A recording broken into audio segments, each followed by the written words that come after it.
Mangoes are picked in one of three ways. The first is with a harvest aid. This is where a team of people pick mangoes and place or gently throw them onto a tarpaulin, either with the stems on or off. There are different types of these machines, and you may either pick from the ground or from a platform. Fruit are either snap picked or picked with secateurs or picking sticks. When snap picking, the fruit is grasped at the bottom and then the bottom of the fruit is lifted up, snapping the stem of the fruit before it is put onto the harvest aid. Sap may spurt from the mango when it is picked this way, and it is important that the sap doesn't contact the mango skin, your skin, or the skin of other pickers. To neutralise the sap, a chemical commonly called mango wash is sprayed onto the tarpaulin and over the conveyor that collects the fruit. If the stems are removed, it is important that the fruit is placed onto the tarpaulin within 5 seconds, otherwise the sap will burn the skin. If the stem is still on the fruit must be destemmed either under a spray or in a bath of mango wash. The fruit must be left under the spray or in the bath for 1 minute to protect the fruit from sap burn. If you get sap on your hands, it is important that you wash this sap from your hands before you touch any other mango fruit, as even a small amount of sap can damage the fruit. A picking stick is used to pick mangoes you can't reach from the ground. It has a set of cutting blades to cut the stem and a set of jaws to hold the stem when it is cut. The jaws of the picking stick must be facing down so the fruit isn't dropped after it is picked. Once on the harvest aid, the fruit flows from the spray or bath along a conveyor and drops into a bulk bin for transport to the packing shed. It is good practice for the fruit to fall onto a foam pad when it falls into the bulk bin, and this pad must be repositioned as the fruit fills the bin. The second way mangoes are picked is with a hydraulic ladder called a cherry picker. A cherry picker is operated by a single person and moves up and down and inside and around the tree. The fruit is snapped from the tree and placed into a picking bag. Mango wash is sprayed over the fruit to neutralise the sap. When the picking bag is full, it is lowered to the ground and emptied gently into a bulk bin for transport to the packing shed. It is important that all fruit in the bag is covered by mango wash, so do not overfill the bag before emptying. The third way to pick mangoes is to pick with the stems intact and the fruit is desapped in the packing shed. Using secateurs or picking sticks, fruit is picked with a 10 to 20 centimetre stem attached and placed into crates and transported to the packing shed. Care must be taken when placing the fruit in the crate and during handling and transport so the mango stems aren't broken and mango sap does not come into contact with the skin. These crates are stacked for transport or short-term storage in the packing shed, so it is important that they are not overfilled and fruit damaged or stems broken when they are stacked. If the mangoes have been picked with the stems on, these stems need to be removed and the mangoes desapped before packing. This can be done either through snapping the stems or using a machine which cuts the stem from the fruit. During this process, it is important that the mango fruit are completely covered in a detergent solution before the stem is removed, so the sap does not come into contact with the skin and damage it.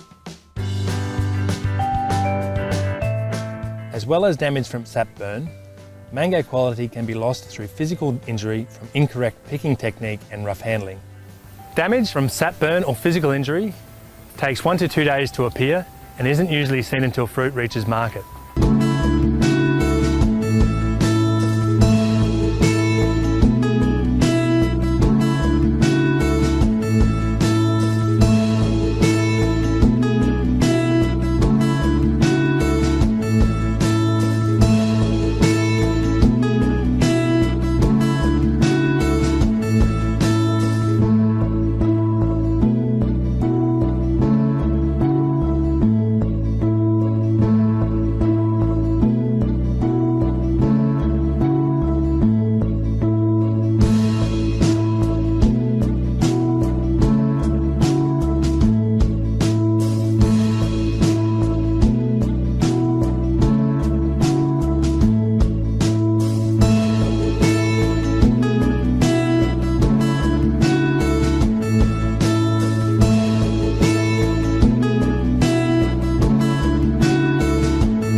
It can take 4 to 6 weeks for them to come back and repurchase that product.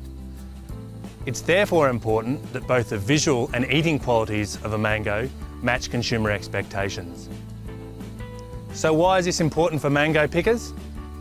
Even the simple task of picking a mango fruit can have a significant impact on the visual and eating qualities of a fruit, and therefore the profitability of the grower.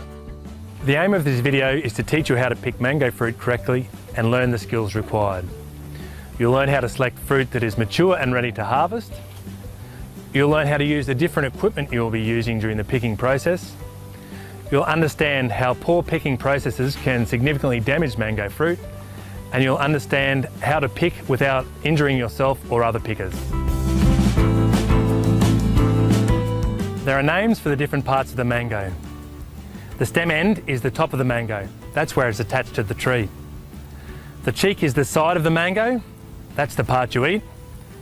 The blush is the red, pink or orange colour on the cheek. The nose is the bottom part of the mango. You may hear terms like soft nose used when fruit has a defect. And the beak is the pointed part near the nose. Mangoes are picked in a hard green, mature state, so they will ripen to an acceptable eating quality and external appearance. At this stage, the fruit is hard and the skin is green apart from the blush. The shape of a mango fruit changes as the fruit matures. The mature fruit on the left is more rounded and oval-shaped as opposed to the egg-shaped immature fruit on the right. As the fruit matures, the nose end of the fruit fills out and is smoother and the beak is less obvious.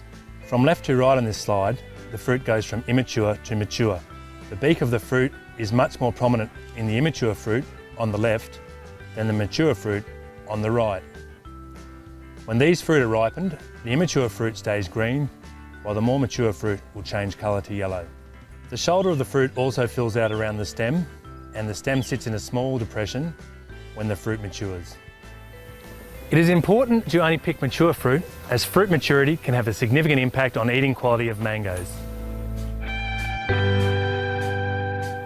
You need to be particularly careful with the first sap that comes from the mangoes when you pick it. This is called spurt sap. If spurt sap comes in contact with the skin of the mango, it can damage the skin. This is called sap burn. This sap can also burn your skin or skin of other pickers. Sap can continue to ooze from the fruit for several hours, and although this sap isn't as damaging as spurt sap, it can still cause skin browning and reduce the sale price of mangoes. The types of physical injury include abrasion, cuts and scratches, stem punctures, crease marks, wounds and internal bruising. Abrasion shows as brown marks on the skin, often with scratches through the mark. It is caused by the skin of the fruit rubbing against dirty, dusty equipment or crates and bulk bins, or sticks and leaves in the crates and bins. Cuts and scratches occur when the sharp edge of a picking stick or secateurs knock the fruit, or when the fruit scrapes against a twig or a branch as it is pulled from the tree. Stem punctures occur when the stem is not completely removed and the short stem punctures another fruit as it is placed onto the harvest aid, as it rolls into the bulk bin, or through pressure from other fruit in the bulk bin. Crease marks occur when the fruit impacts heavily against the edge of equipment, crates or bins, or when the blunt parts of a picking stick knock the fruit. Wounds occur when the fruit contacts a sharp edge and the skin of the fruit is pierced. Monitoring of picking crews has shown the effect poor picking practices and rough handling has on physical damage on fruit.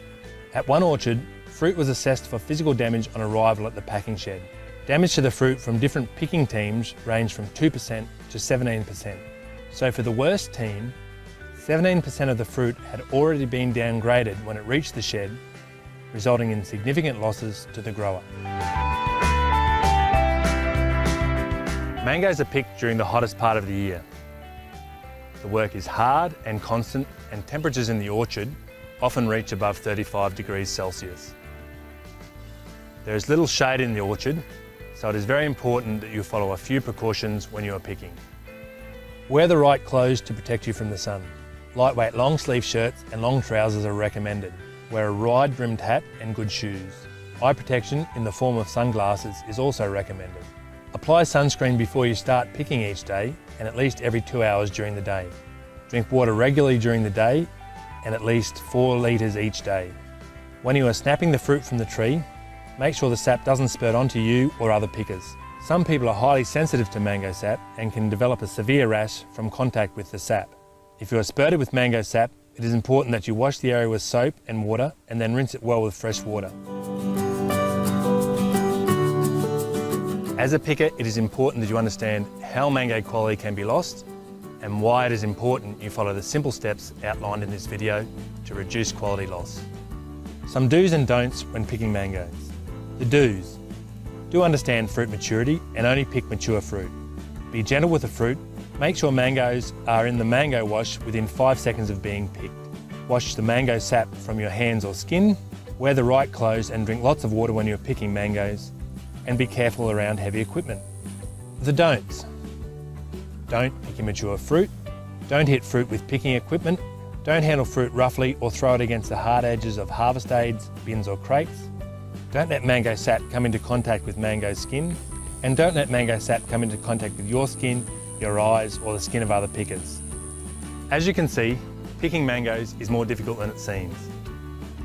And now you can understand why you have been instructed to pick the fruit the way you have. Everybody has a role in optimising mango fruit quality.